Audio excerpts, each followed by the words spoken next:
Hello. This week's Torah portion is Mishpatim, which is Hebrew for laws or ordinances.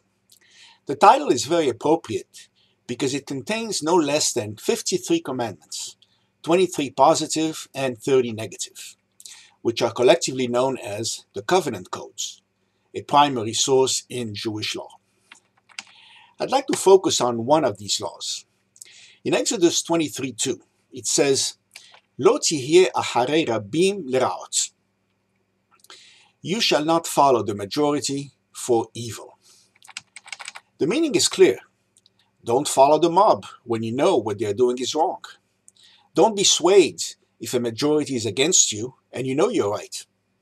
The rabbis of the Talmud deduced that if you must not follow the majority for evil, then surely you must follow the majority for good. They extracted from this verse the notion that decisions must be made by a majority vote in the appropriate form. This is not full democracy in that not everyone gets a vote.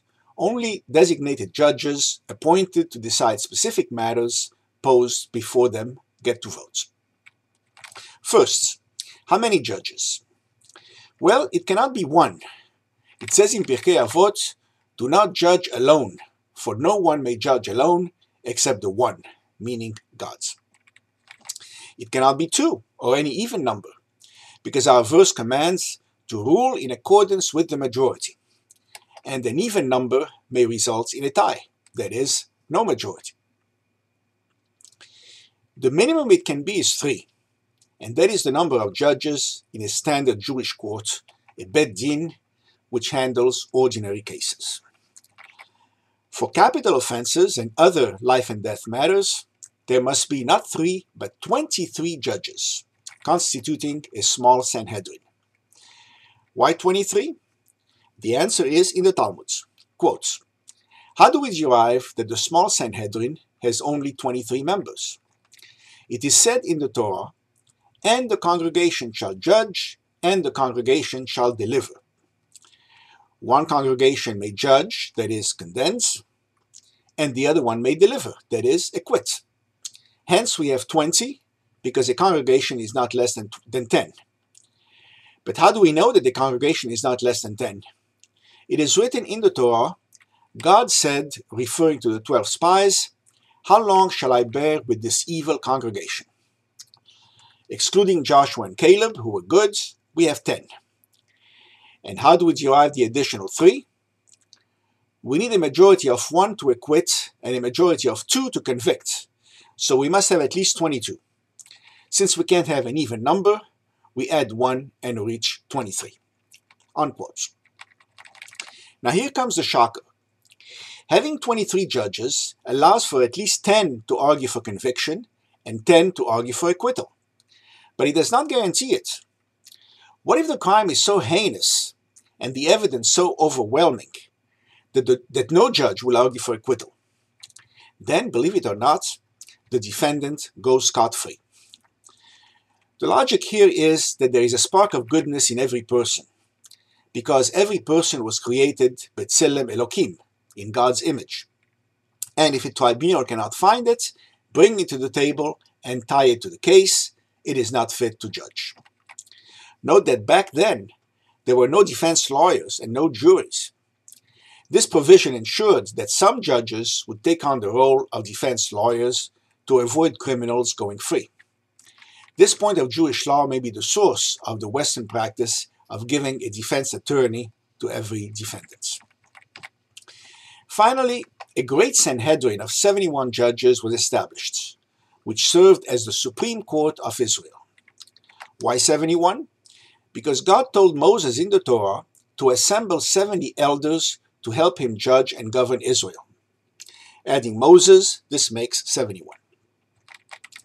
Our subject verse, "Follow the majority for good," was also used in a famous and critical story in the Talmud, which many call the keynotes of the Talmud. Let me read it to you.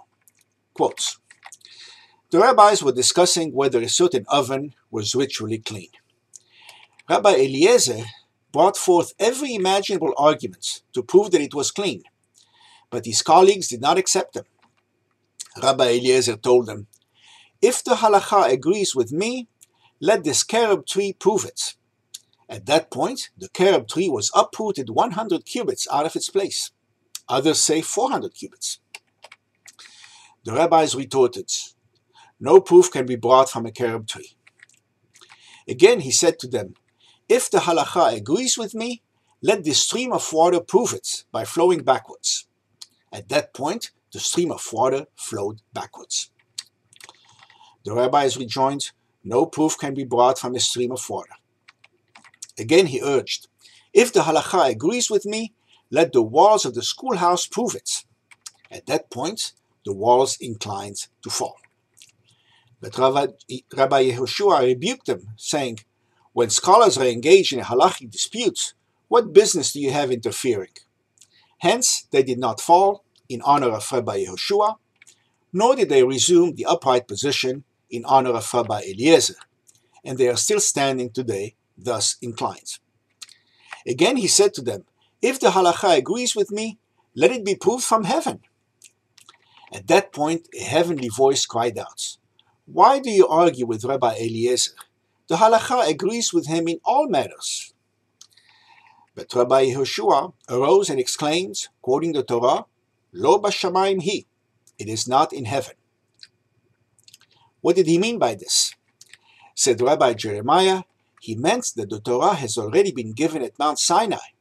Therefore, we pay no attention to a heavenly voice, because you, gods, have long since written in the Torah at Mount Sinai, follow the opinion of the majority.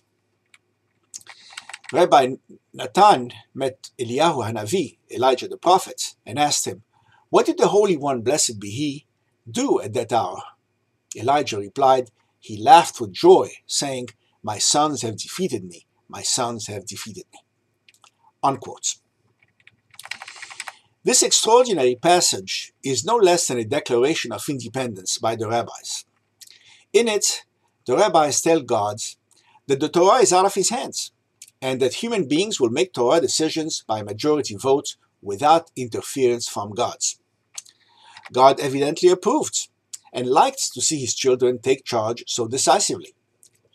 Rabbeinu Hananel, the 11th century Tunisian sage, even said that the voice from heaven was a test of whether the rabbis would hold their grounds, and that they passed the tests. In the end, Rabbi Eliezer refused to accept the majority decision, and as a result was expelled from the Sanhedrin. But note that later sages said that God and Rabbi Eliezer had gotten it right. The majority rendered the wrong decision. But no matter. The 12th century sage Nachmanides, the Ramban, said that people, even sages, will make mistakes occasionally, but it is better to let them make mistakes a few times and render decisions applicable to all, rather than have different Jewish communities follow different rules. So, majority opinions are not always wrong, in the sense that the logic that led from the Torah to them is not faulty. The Talmud says of them, "Elu ve'elu divrei Elokim hayim." These and these are the words of the living God. Both interpretations are right, even though they may be contradictory. The Talmud also says, quote, "If the Torah had been given in a fixed form, the situation would have been intolerable." What is the meaning of the often recurring phrase, "The Lord spoke to Moses"? Moses said before God, "Lord of the universe, make me know what the final decision is in each manner of the law." God replied, "The majority must be followed. When the majority declares a thing permitted, it is permitted. And when the majority declares a thing forbidden, it is forbidden." The Torah is capable of interpretation, with 49 points arguing one way and 49 points arguing the other way. Unquote. Well, majority rule is a thing of the past. The last great Sanhedrin folded in the year 358 CE, yielding to Roman persecution. After that, no more central decisions in Judaism. From that point on, new halachic decisions were made by individual sages, who made them stick only by virtue of the respect they inspired. and their decisions were sometimes controversial, even centuries after their death. It's a wonder we Jews lasted so long in recognizable form in spite of that. The Samaritans refused to accept the books of the Bible that came after the Torah and split off. The Karaites refused to accept the Talmud and split off in the 9th century. Both groups flourished for a while, numbering in the millions. The Karaites were reported to make up 40% of Jews at one time, but today their combined numbers are down to a few thousands. Hasidism came more than 2 centuries ago and promptly broke into dozens of independent sects. The last 150 years or so have seen a flowering of non-traditional Jewish movements in the West, each writing its own rules. The thinking was, and still is, you disagree with this or that traditional practice? Form your own movements. Associate only with those who agree with you and vituperate against the others. Freedom of religious thinking is a wonderful thing, but unity of tradition is also a wonderful thing. Who's to say who's right? Nobody. But the debate does not end here. There are still a few inconvenient facts to be considered. One of them is that the retention rates are much lower for offshoots. There is a deep abyss between the retention rates of secular, humanist, reform, reconstructionist, renewal, or conservative Jews on the one hand, and the much higher retention rates of traditional Jews on the other. I don't think anybody disputes the fact that the shortest book in the world is the book of 4th-generation secular Jews. And the fragmentation is not confined to the left. Among religious Jews, in the last few decades alone, movements have sprung up that vociferously oppose the legitimacy of the State of Israel, that refuse to take up arms to defend the state, that even refuse to work for a living, as long as the state or somebody continues to support them as full-time students, which flies in the face of established halakha, by the way, that refuse to accept modern conveniences such as Shabbat elevators, and that generally work hard to impose more and more religious restrictions over and above those of established halakha, by reinterpreting traditional teaching to suit their purposes. So it's not just the do less we have to contend with, but the do more as well. I miss the synagogue in Cairo, Egypt, where I grew up. It was, of course, nominally traditional, but in the Sephardic world, everybody went to the same synagogue, whether they were on the far right or on the far left or anywhere in between. Their personal observance was just that, a personal matter. They did not feel the need to create new movements that reflected their philosophy, complete with their own platforms and their own rabbis and their own seminaries and their own schools and their own butcher shops and their own synagogues. If the past is any indication, all these movements will eventually wither away and die, causing huge drops in Jewish numbers. All that is except one. That one will carry Judaism into the far future. I don't know which one that is, but I do know this. Hineh, lo yanum velo yishan, shomer Yisrael. Behold, the guardian of Israel neither slumbers nor sleeps. Shabbat Shalom.